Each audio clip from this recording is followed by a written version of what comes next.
educational video by MMS program. Please visit the website mmsprogramcivil.com. Chapter 1, Design of FLEXURE Member using IS-456 2000 rectangular section.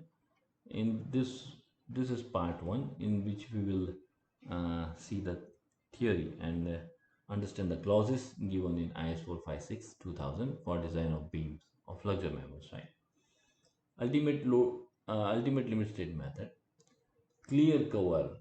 Clear cover is the distance measured from the exposed concrete surface to the RCC structural element to the nearest outermost surface of the reinforcing bar, and it is also called as nominal cover. Okay, in which we don't have to consider any plaster or any other finishes applied to the RCC structure element. Okay, this is the beam. In beam, we provide the stirrups, which is the outermost reinforcement in case of beams. So from the outermost face of the reinforcement to the distance measured from the outermost face of the stirrups to the face of the concrete is known as nominal cover. Okay. Whereas in case of slab, we do not provide stirrups. So over here, the outermost face of the bar will be a bottom steel. Okay, so the distance from the outermost face of the bottom steel to the face of the uh, concrete is to be taken as clear cover, right? Okay, effective cover is the distance measured from the exposed concrete surface to the RCC structure element to the CG of the reinforcing bar area, right? Okay, in case of beams, okay, we can have either one layer of steel or more layer of steel. Okay, if we are having one layer of steel and the diameter of all the bars is the same, then the CG of the AC will fall at the center of the bar. Then that in that case, from the center of the bar to the face of the concrete can be taken as effective cover. Okay, center of the bar, the face you can take as a effective cover. Say suppose if you are having two or more layers or the bar diameters are not same, then you will have to find the CG of the AST, and the distance from the CG of the AST to the face of the concrete will be taken as effective cover, right? In case of slab, you will have two effective covers. One is for the bottom steel, that is from the center of the bottom steel to the face of the concrete will be your effective cover for the bottom steel, and from the center of the top steel to the face of the concrete will be your effective cover for the top steel, right? And now side cover is the distance measured from the exposed concrete of the RCC structure element to the nearest outermost face of the reinforcing bar, in which also we do not have to consider any plaster or any other finishes applied to the RCC structure element. So this is your side cover that is measured from the outer face of the stirrups to the face of the concrete, which can be taken as side cover. Okay. General environment. The general environment to which the concrete will be exposed during the working life is classified into 5 levels of severity, that is mild, moderate, severe, very severe and extreme, as described in table 3 of IS 456 2000.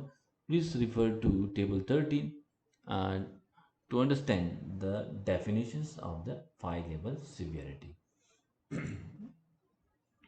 So table 16 is regarding the nominal cover to meet the durability requirement.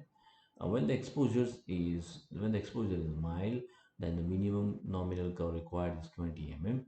When it is moderate, that is 30. For severe, it is 45. For very severe, it is 50, and for extreme, it is 75. Now, code says when the main reinforcement is up to 12 mm bar for mild exposure, the nominal cover may be reduced by 5 mm. Okay. If the exposure is mild and if you are using your bar diameter which is less than equal to 12 mm, then you can reduce this by 5 mm, right? Unless specified otherwise, actual concrete cover uh, should not deviate from the required nominal cover by plus 10 and 0.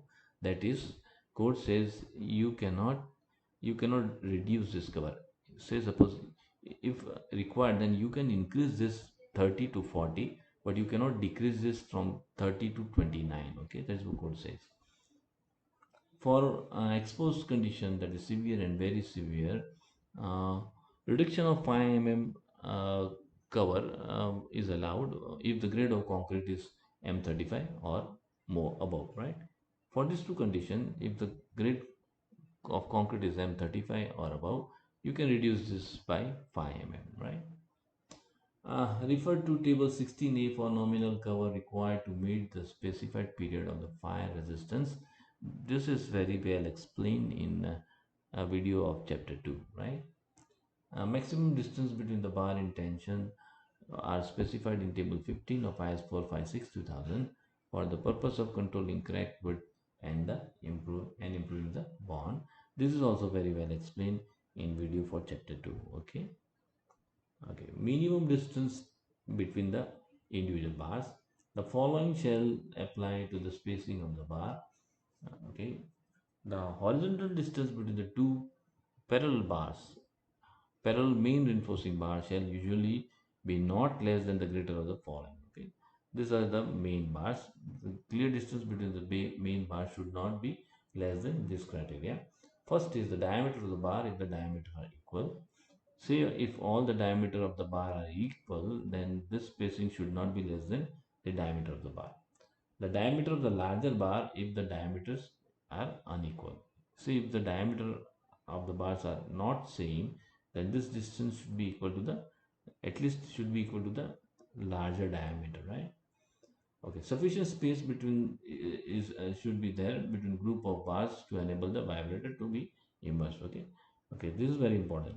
There should be sufficient space that you can insert the vibrator for the vibration of the concrete. Okay, similarly, vertical spacing, where there are two or more rows of bars, the bar shall be vertically in line and the minimum vertical distance between the bar shall be 15 mm, two-thirds of the nominal maximum size of aggregate or the maximum size of the bar, whichever is greater. Okay, when you are having two or more layers, then you have to put the steel vertically as shown in figure, and this vertical clear spacing should satisfy this criteria. Okay, now general load, in case of beams the depth is governed by the bending moment. Okay, in case of beam the depth of the beam is governed by the bending moment, whereas in case of slab the depth is governed by the deflection criteria. Okay, this is very important. Okay,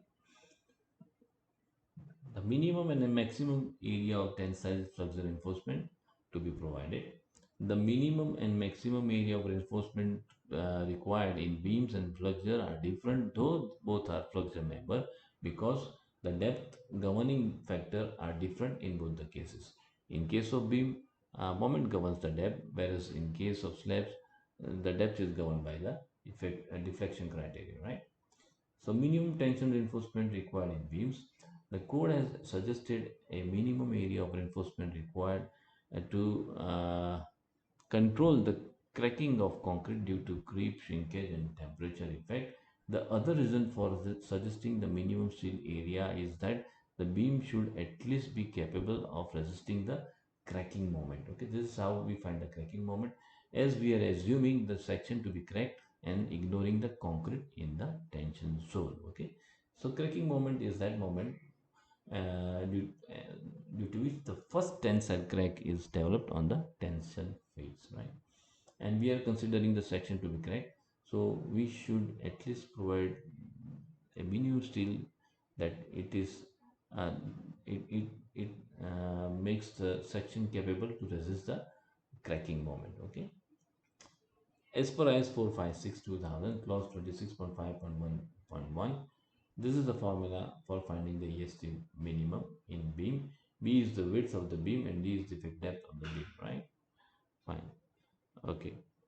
Uh, the maximum tension reinforcement required in beam. Code has suggested the maximum area of reinforcement with a reason to avoid congestion of reinforcement, especially at the beam column junction. Okay, so this is a beam column junction. Okay, to avoid the beam column congestion of steel at the beam column junction, the code has suggested maximum tension reinforcement limit, right? Okay, due to condition of reinforcement, there are chances of improper bonding between the concrete and the steel, right? If there is a lot of congestion of steel over here, then when the concrete is poured, then there are chances that the concrete, the bond between the concrete and steel will not be proper, because even the vibrating of the concrete will not be easy. Okay, you can say, or you can say it will not be feasible, right? So that is why we have to avoid the congestion of steel at the junction of beam and column, right? As per clause 26.5.1, AST maximum is 4% of the gross sectional area. Okay, this is applicable to both tension and compression steel area. Okay, individually, your tension reinforcement should be less than equal to 4% of the gross section area. Even your compression steel should be less than equal to 4% of the gross section area. So the total percentage, maximum percentage allowed for a section is 4 plus 4, that is 8%. Okay. A minimum tension reinforcement required for solid slabs. So this is that is 0.12% of the cross sectional area when you are using deformed bars, 0.15% of the cross sectional area when you are using mild steel. Okay. The purpose for suggesting the minimum steel area required in case of slab is to control cracking of concrete due to creep, shrinkage, and temperature effect. Code has also suggested the maximum spacing of the minimum reinforcement should not exceed lesser of 5D or 450 mm, right? So this is your slab, this is your main steel, this is your distribution steel. So first find the area of steel by using this formula. From that you find the spacing required, okay, and that spacing required should not be greater than lesser of this two, that is 5D or 450 mm, right, in case of distribution steel. Okay, so maximum tension reinforcement required in solid slab. There is no specific limit specified in the code, but in practical field, the spacing of main bars is not kept less than 75 mm. Okay, the spacing between the main bar is not usually kept less than 75 mm, so that we can give proper bond between the concrete and the steel, and the concrete can be vibrated properly, right? Okay, fine. And the maximum spacing of the main steel reinforcement should not exceed lesser of 3D or 300 mm. That is over here. This is your main steel. This is main steel at the center. This is main steel at the support. Okay. In at both this area. Okay. Your spacing should not be greater than lesser of these two. That is for 3D or 300 mm. Right. That is what the code says. Okay. Okay. Code recommendation for span to effective depth ratio. IS 456-2000 has recommended effective span by D ratio for limiting the deflection of the structure, which may affect the appearance and the efficiency of the structure. The final deflection, one due to loading, that is short-term deflection, and other due to creep and shrinkage, temperature, that is long-term deflection. Okay, have to satisfy the code requirements. The code clause number 23.2 recommends the following two limits of the flexure member. This is first limit, that is effective span by 250. This is another limit, that is effective span by 350 or 20 mm, whichever is lesser. Okay. Reinforced concrete member subjected to bending shall be designed to have adequate stiffness to limit the deflection at the service loads. Okay. Okay, the final deflection due to all loads including effect of temperature, creep, shrinkage and measured from the S-cast level of the support of the floors, roofs and other horizontal members should not exceed above this limit, right? So this is your building say, all the horizontal members, that is say it is a slab or a beam or a roof slab, all right, this is the level of the casting is known as S-cast level, and from that the deflection of this should be within the limit, and then that means should be less than equal to 1 by 250. Okay, fine. Now this is second limit. Okay, the deflection including the effect of temperature, creep, shrinkage occurring after the erection of partition and applying the finishes should not be greater than the above limit. Okay, so this is the limit, right? After once you apply all the finishes and you erect all the partitions, okay, then your deflection should be within this limit. Otherwise you will have large cracks in the finishes and the partitions, which will look very ugly. Okay, and it will give a bad appearance, right? Fine. Now IS code 456-2000 clause 23.2.1, the vertical deflection limit may generally be assumed to be satisfied provided that the span to depth ratio are not greater than the values obtained as below. Okay, if you satisfy this criteria, then it is assumed that this will automatically be satisfied, right? Fine. For prismatic beam of rectangular section and the slab of uniform thickness, this is the formula given in the code, that is L by D max is equal to L by D basic into KT into KC. For spans up to 10 meters, these are the values given in the code, that is effective span by effective depth ratio. For cantilever it is 7, for simply supported it is 20, for continuous it is 26. If the span is greater than 10 meters, then this has to be multiplied by 10 by span. Okay, and for cantilevers you have to do the special calculations, right? Depending upon the area and the stress of tensile reinforcement, the value of A and B shall be modified by multiplying the modification factor KT obtained from the figure below. Okay, so this is the figure given in the code. This is modification factor KT depends upon the percentage of the tensile reinforcement. Okay, so you have to find the stress in steel by using this formula, that is 0.58 into Fi. Fi is the characteristic strength of the steel, that is into area of cross section of steel required divided by area of cross section of steel provided, right? Okay, so check for deflection comes under the limit state of serviceability, right? Where the material stresses have to be within the elastic limit. So the factor 0.58 is multiplied with Fi. Okay. The reason for multiplying 0.58 with Fi is to keep the stress in the material within the elastic limit, because we are doing limit state of serviceability, right? We can observe from the above graph that the percentage of tensile steel required, uh, when the percent of steel is increased, the modification factor KT decreases, and so the deflection increases. Okay, we can see from the graph, when you increase your percentage of steel, then KT decreases, right? So when this this will lead to uh, increase in deflection, which is not good, right? So let me explain you through an example. Say suppose we have a simply supported beam, UDL is 50 kN per meter. Okay, so the maximum bending moment at the midspan is WL square by 8, and the corresponding steel required is 1875 mm square. This is steel required, right? This is steel required. Now we are providing 4 number of 25 mm diameter. So the steel provided is 1964. So this is steel provided, that is 1964. Okay, fine. So that is what I have required for a particular depth. Now if I still increase the more steel than required, then definitely the corresponding depth will decrease. Okay, when the depth decreases, the stiffness also decreases. When the stiffness decreases, the deflection increases, right?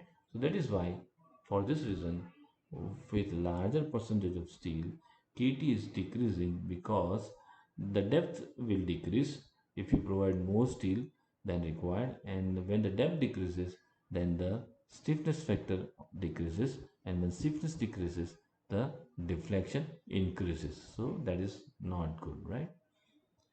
Fine. uh, it should be noted that the estimation of KT for the control of deflection in continuous beam and slabs, uh, the value of percentage of steel PT and FST is the stress in steel, should be calculated at the mid-span region, right? However, in case of cantilever, PT and FST should be calculated at the support. Okay. Okay. Depending upon the area of the compression reinforcement, the value of span to depth ratio is further modified by multiplying the modification factor Kc obtained from the figure below. So this is the graph for finding the modification factor Kc. depending upon the compression steel, right? Percentage of compression steel. When there is no compression steel, then Kc is equal to 1, and when you increase the compression steel, you can see Kc also increases, right? From the above graph, we can observe that when percentage of compression steel is increased, the modification factor Kc increases and the deflection decreases.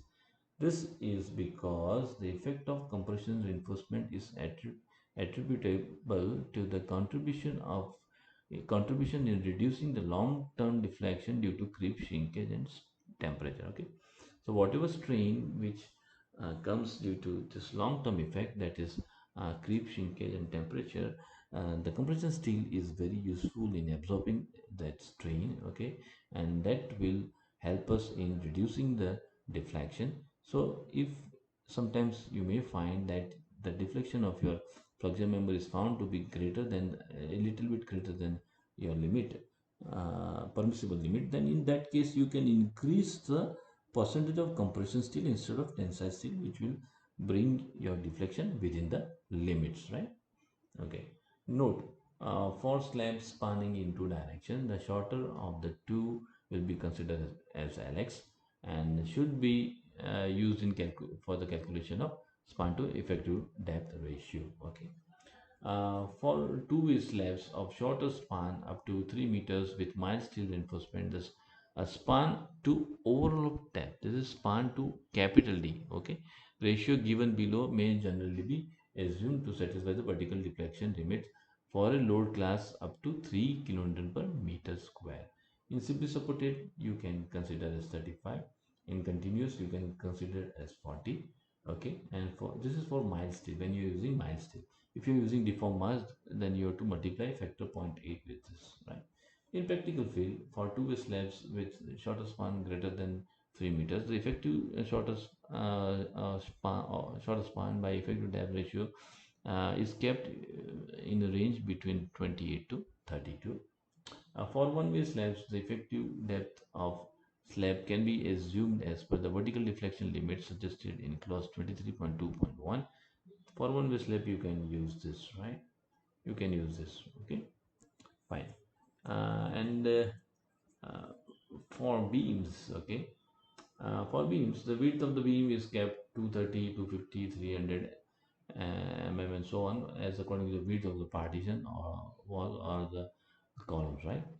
That is, you can keep the width of your beam as according to the wall, supporting wall, or you can also keep the width of the beam as according to the width of the column. That depends upon the architect and the structural designer.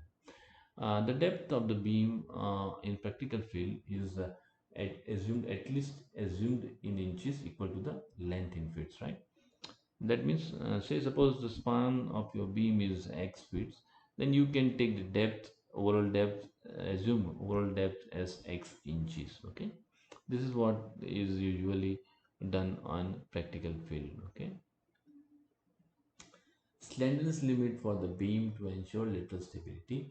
A simply supported or a continuous beam shall be proportion that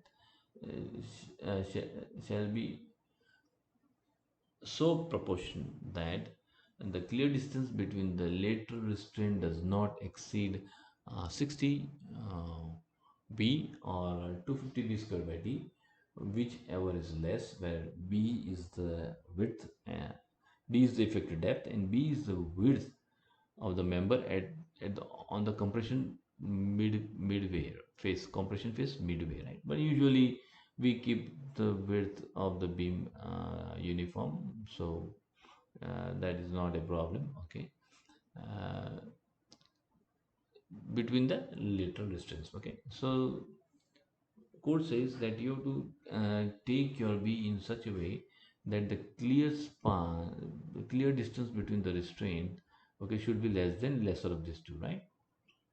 Uh, in case of cantilever, the this clear distance from the free end of the cantilever to the lateral distance should not exceed 25 b or 100 b square by d, whichever is less, right? In case of cantilever, this clear distance should be less than lesser of these two. So you have to take your b in such a way that this distance is found to be less than lesser of these two. Okay, so that is very important, right? Okay. Design of a singly reinforced rectangular section. These sections are usually designed as under reinforced or balanced section where the steel reaches its yield strain before or simultaneously with the concrete reaching its ultimate strain and gives a tensile failure in that case, right? So your actual depth of neutral axis should be less than equal to XU limit, that is balanced neutral axis, and your design moment should be less than equal to the mu limit, that is the moment carrying capacity of a balanced section, right? This is your design moment, and this gives the moment of resistance. This moment of resistance should be greater than your design moment. Okay, in a design problem, grade of concrete, grade of steel, and nominal cover selected are selected on the basis of exposure conditions given in code referring to table 5 and 16 of IS 456 2000. Okay, so this is a table which I have made using both these tables. Okay, for mild exposure, you have to give use at least M20 grade concrete, and minimum cover, that is nominal cover, should be 20 and so on, right? So this is a very important table, right, for starting for assuming the grade of concrete and the cover, right, nominal cover, right? Fine. The most commonly used formula for calculating tensile reinforcement ESC required, in which it is not required to find the depth of neutral axis, is written below. So this is most commonly used formula, right? For finding the effective depth, you can use this formula. When there is only one layer of steel, okay, and all the diameters of the bar are the same, then the CG will fall at the center of the bar. So definitely your effective depth will be from distance is the distance from center of bar to the outermost compressed face. Okay, when you are having two or more layers of bars, okay, then you have to find the CG, and the distance from the CG to the outermost compressed face will be your effective depth, right? So this is how you can find through this formula. Okay, and now in case of slab, okay, the effective depth for the bottom steel will be from the center of the bottom bar to the outermost compressed face. That will be your effective depth for the bottom bar. And for effective depth for the top steel will be from the center of the bar to the distance from the center of the top bar to the outer face of the concrete, right? That will be your effective depth for the slab, that is for top steel. Okay. Okay, steps for design of beam and one-way slab. So this we will continue in part 2. Okay, I hope you must have found this video useful. Thank you.